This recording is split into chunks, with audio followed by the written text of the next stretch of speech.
నేటి ఉదయం 11 గంటలకు బారామతి విద్యా ప్రతిష్టాన్ మైదానంలో అజిత్ పవార్ అంత్యక్రియలు జరగబోతున్నాయి. పార్టీ నేతలు, కార్యకర్తలు, ప్రజలు నివాళులర్పించడానికి అనుమతించబోతున్నారు కుటుంబ సభ్యులు. ప్రభుత్వ లాంఛనాలతో ఈ అంత్యక్రియలను నిర్వహించబోతున్నట్టు చెబుతోన్న మహారాష్ట్ర జనరల్ అడ్మిన్ ప్రోటోకాల్ విభాగం ప్రకటన జారీ చేసింది.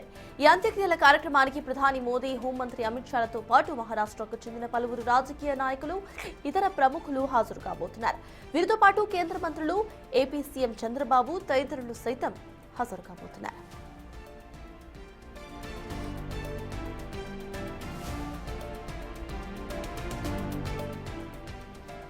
అయితే అజిత్ పవార్ విమాన ప్రమాదంలో కుట్రకోణం ఉండొచ్చని అంటున్నారు బెంగాల్ సీఎం మమతా బెనర్జీ. తనకు కూడా అనుమానాలు ఉన్నాయని అంటున్నారు రాజా సింగ్. అయితే ఈ సమయంలో ఎలాంటి రాజకీయాలకు తావివ్వద్దని అంటున్న శరద్ పవార్ అని అంటున్నారు. ఇప్పటికే ఇది వెలుతురు సరిగ్గా లేని కారణంగా జరిగిన ప్రమాదంగా తేల్చి చెప్పింది పౌర విమానయాన శాఖ. ఆపై ఈ ప్రమాదంపై దర్యాప్తు మొదలుపెట్టింది air craft accident investigation bureau AAIB.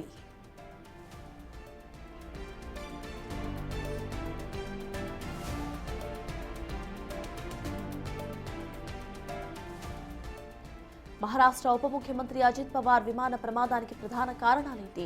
ఈ ఫ్లైట్ యాక్సిడెంట్ లో మెయిన్ రీజన్స్ ఏంటి? తొలి 2 కారణాలేంటో పరిశీలిస్తే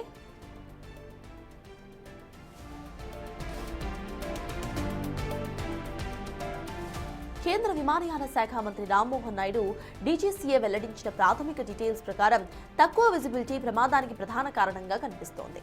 ఇక విమానం ల్యాండ్ అయ్యే సమయంలో బారామతి ఎయిర్పోర్ట్లో దట్టమైన పొగమంచు ఉండటం వల్ల పైలట్లకు రన్వే స్పష్టంగా కనిపించలేదు. గో అరౌండ్ లో భాగంగా రెండో ప్రయత్నం మొదటిసారి జరిగింది. మొదటిసారి ల్యాండింగ్ కు ప్రయత్నించినప్పుడు రన్వే కనిపించకపోవడంతో పైలట్లు విమానాన్ని మళ్లీ గాల్లోకే తీసుకువెళ్లారు. రెండోసారి ప్రయత్నించినప్పుడు కూడా రన్వే సరిగ్గా కనిపించకపోవడంతో ప్రమాదానికి దారితీసిందని భావిస్తున్నారు అధికారులు. ఇక బారామతి ఎయిర్పోర్ట్ పూర్తి స్థాయిలో కంట్రోల్ ఎయిర్ ఫీల్డ్ అయితే కాదు. అక్కడ తక్కువ విజిబిలిటీ ఉన్నప్పుడు విమానాలు దిగడానికి అవసరమైన అధునాతన ఇన్స్ట్రుమెంట్ ల్యాండింగ్ సిస్టమ్ అక్కడ లేకపోవడం కూడా ఒక ప్రతికూల అంశంగానే మారింది.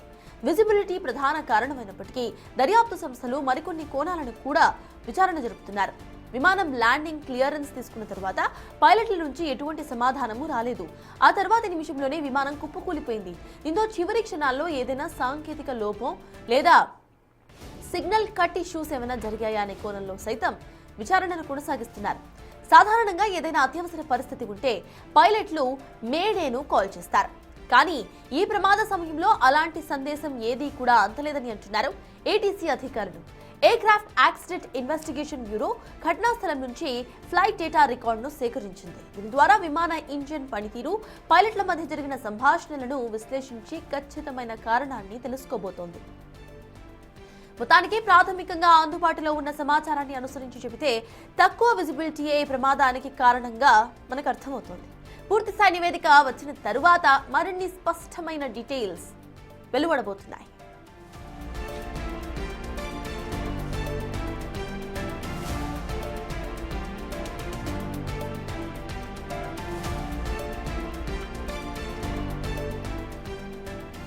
నేటి ఉదయం 11 గంటలకు బారామతి విద్యా ప్రతిష్టాన్ మైదానంలో అజిత్ పవార్ అంత్యక్రియలు జరగబోతున్నాయి. నిన్న 8 గంటల 45 నిమిషాలకు ఎయిర్ క్రాఫ్ట్ క్రాష్ అనేది చోటు చేసుకుంది. ఎయిర్ క్రాఫ్ట్ క్రాష్ కు సంబంధించిన సీసీటీవీ విజువల్స్ మీద స్క్రీన్ మీద చూస్తున్నారు. అయితే మొదటిసారి ఇటు ఎయిర్ క్రాఫ్ట్ కు ల్యాండింగ్ పర్మిషన్ రాలేదన్నట్టుగా తెలుస్తోంది. విజిబిలిటీ లేని కారణంగా ఏటీసీ ల్యాండింగ్ పర్మిషన్ ను ఇవ్వలేదు. దీంతో ఇటు పైన ఆకాశంలో రౌండప్ చేసిన విజువల్స్, రౌండప్ చేసిన మ్యాపింగ్ ను సైతం మనం నిన్న చూసాం. అయితే అనంతరం కూడా సెకండ్ టైం ల్యాండింగ్ ప్రయత్నించినప్పుడు విజిబిలిటీ క్లియర్ గా ఉన్నట్టుగా పైలట్లు సంకేతం ఇవ్వడం, దీంతో ఏటీసీ నుండి ఇటు ల్యాండింగ్ కు గ్రీన్ సిగ్నల్ వచ్చినట్టుగా తెలుస్తోంది. అయితే అనంతరం కూడా పైలట్ల దగ్గర నుండి ల్యాండింగ్ కు ఓకే సిగ్నల్ వచ్చిన అనంతరం సిగ్నల్స్ కట్ అయిపోయినట్టుగా సమాచారం. ఆ కొద్దిసేపట్లోనే ఒక్క నిమిషంలోనే ఇటు విమానం పక్కకి ఉరులిపోయి కూలిపోయింది. దీనికి కారణాలేంటి? సాంకేతిక లోపమా లేకపోతే ఇంకేమైనా కారణాలు ఉన్నాయా అనేది బ్లాక్ బాక్స్ రిట్రైవ్ చేసిన అనంతరం కూడా మనకి తెలిసే అవకాశాలు అయితే కనిపిస్తున్నాయి. పైలట్ల మధ్య జరిగిన సంభాషణ ఇప్పుడు కీలకంగా మారింది. ఈ ప్రమాదంలో మేడే కాల్ సైతం పైలట్లు ఇవ్వలేదు. దీనికి కారణాలేంటి? ల్యాండింగ్ సరిగ్గా జరగలేదా? విజిబిలిటీ కారణంగా రన్వే మీదకి కాకుండా పక్కన ఉన్న లోయలోకి ఇటు ప్లేన్ అనేది వెళ్లిపోయిందా అనే కోణంలో సైతం దర్యాప్తు కొనసాగిస్తున్నారు. ఎగ్జాక్ట్ గా 8:45 ల్యాండింగ్ కు పర్మిషన్ తీసుకున్న అనంతరం కూడా 8:46 కూలిపోయిన విజువల్స్ మీరు స్క్రీన్ మీద చూస్తున్నారు. అయితే కింద పడిపోయిన వెంటనే కూడా విమానం 2 ముక్కలుగా విరిగిపోయింది. అనంతరం కూడా లోపల నుండి మంటలు చెలరేగడంతో 2-3 సార్లు ఇటు పేలిపోయినట్టుగా కూడా తెలుస్తోంది. లోపల ఉన్న అవశేషాలను సైతం మనం చూస్తున్నాము. ఇటు లోపల ఇటు అజిత్ పవార్ క్యారీ చేస్తున్న బుక్స్ కానివ్వండి, ఇక్కడ పేపర్స్ అండ్ ఆల్ మనకి క్లియర్ గా అక్కడ స్క్రీన్ మీద కనిపిస్తున్నాయి. ఇప్పటికే బ్లాక్ బాక్స్ ను రిట్రైవ్ చేసినట్టుగా తెలుస్తోంది డీజీసీఏ అధికారులు.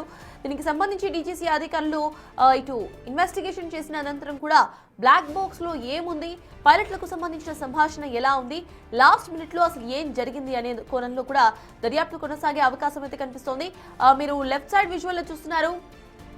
ప్లేన్ ఒక్కసారిగా కూడా ఆకాశం నుండి కంట్రోల్ కోల్పోయినట్టుగా మనకి క్లియర్ గా కనిపిస్తోంది. కింద పడిపోతున్న విజువల్ మనకి స్క్రీన్ మీద కనిపిస్తోంది. ఇదే మాదిరి ప్రీవియస్ టైం బోయింగ్ సైతం ఇలానే కంట్రోల్ కోల్పోయి ఒకటేసారి కిందకు ఒర్లిపోయి కూలిపోయింది. రైట్ గా దీనికి సంబంధించిన పూర్తి అప్డేట్స్ మా ప్రతినిధి శివ అందిస్తారు. శివ చెప్పండి, ఇవాళ ఉదయం 11 గంటలకు ఇటు బారామతి విద్యా ప్రతిష్టాన్ మైదానంలో అజిత్ పవార్ అంత్యక్రియలు జరగబోతున్నట్టుగా తెలుస్తోంది.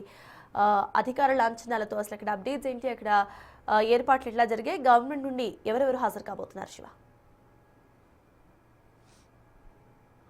రైట్ సిద్ధార్థ్, ఈరోజు నిన్న విమాన ప్రమాదంలో మృతి చెందిన మహారాష్ట్ర డిప్యూటీ సీఎం అజిత్ పవార్ అంత్యక్రియలు జరగబోతున్నాయి. ఉదయం 11 గంటలకు విద్యా ప్రతిష్టాన్ మైదానంలో ఈ అంత్యక్రియలు జరగనున్నాయి. అయితే ఇటు ప్రజలు అలాగే ఆయన అభిమానులు కానీ పార్టీ కార్యకర్తలకు సంబంధించి సందర్శనార్థం ఈ భౌతిక కాయాన్ని అక్కడ ఏర్పాటు చేశారు. మరోవైపు ఈ అంత్యక్రియలో శరద్ పవార్ సంబంధించిన కుటుంబ సభ్యులు కానీ శరద్ పవార్, మరోవైపు భారత ప్రధాని నరేంద్ర మోదీ, కేంద్ర మంత్రి అమిత్ షా, రాజ్నాథ్ సింగ్, ఇతర కేంద్ర మంత్రులందరూ కూడా పాల్గొనబోతున్నారు. మరోవైపు మహారాష్ట్ర రాజకీయ ప్రముఖులు, సినీ ప్రముఖులందరూ కూడా ఈ అంత్యక్రియల కార్యక్రమంలో పాల్గొనున్నారు. మరోవైపు ఈ అజిత్ పవార్ మృతి పట్ల కొన్ని అనుమానాలు వ్యక్తం చేస్తున్నారు. దీంట్లో కుట్రకోణం దాగి ఉందని కూడా కొంతమంది కొన్ని ఆరోపణలు కూడా చేస్తున్నారు. ఇటు పశ్చిమ బెంగాల్లో సీఎం మమతా బెనర్జీ ఈ అజిత్ పవార్ విమాన ప్రమాదం పైన కొన్ని ఆరోపణలు చేశారు. దీనిలో కుట్రకోణం దాగింది. సుప్రీంకోర్టు న్యాయమూర్తి సమక్షంలో ఇక్కడ ప్రధానంగా దర్యాప్తు కొనసాగించాలని కూడా డిమాండ్ చేశారు. దీంట్లో మాకు అనుమానాలు ఉన్నాయంటూ కూడా మమతా బెనర్జీ కొన్ని అనుమానాలు వ్యక్తపరిచారు. ఆమెకు మద్దతిస్తూ ఇటు బీజేపీ సీనియర్ నేత రాజ్నాథ్ సింగ్ కూడా నాకు కూడా అనుమానం ఉన్నట్టు కూడా ఆయన కూడా తన అభిప్రాయం వ్యక్తం చేశారు. కానీ ఇదంతా కూడా వెలుతురు కారణంగానే, వెలుతురు సరిగ్గా లేకపోవడం వల్ల ప్రమాదం జరిగింది అనేది ఇటు కేంద్ర పౌర విమానయాన శాఖ మంత్రి రామ్మోహన్ నాయుడు తెలియజేశారు. దానికి తోడు ఇటు శరద్ పవార్ కూడా ఒక ట్వీట్ చేశారు.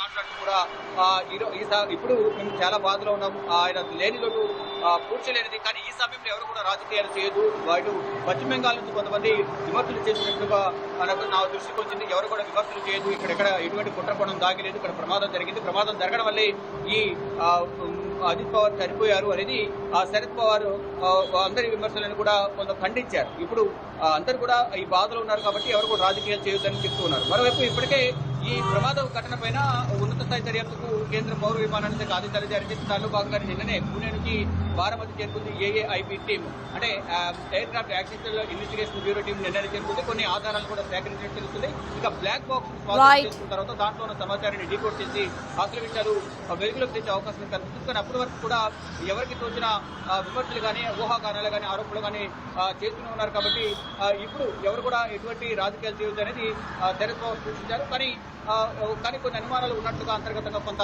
చర్చ అయితే ఇతర పార్టీల నేతల్లో చర్చ కొనసాగుతోంది. కానీ ఈ రోజు అంత్యక్రియలు ఉన్న నేపథ్యంలో ఈ రోజు అంత్యక్రియలకు రాజకీయ ప్రముఖులు, సినీ ప్రముఖులు, ఆయనతో అనుబంధంగా ఉన్న ప్రతి ఒక్కరు కూడా ఈ అంత్యక్రియల కార్యక్రమంలో పాల్గొన్నారు.